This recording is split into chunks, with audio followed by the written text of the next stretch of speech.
Hey everyone, 7 First Alert meteorologist Mike Taylor with an outlook on your forecast for the weekend, and we're going to have a good day and a cloudy one, to say the least. Let me show you what's going on. 21 degrees will be the overnight low.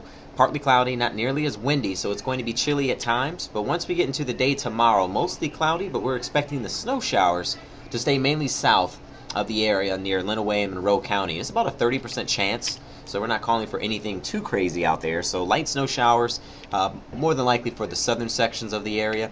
It's going to be heavier from Indiana and Ohio. So if you're driving south, heads up, they have winter storm warnings and winter weather advisories to the south.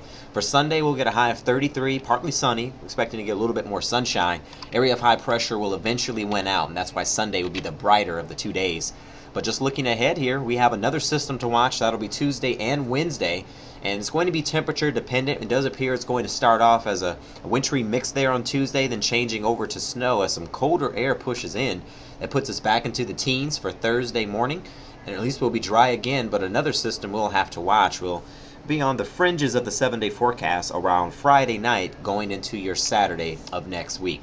Hey, thanks for joining us here at WXYZ.com to get your forecast information. Next planned update will be by Kevin Halley, actually, for your Saturday morning.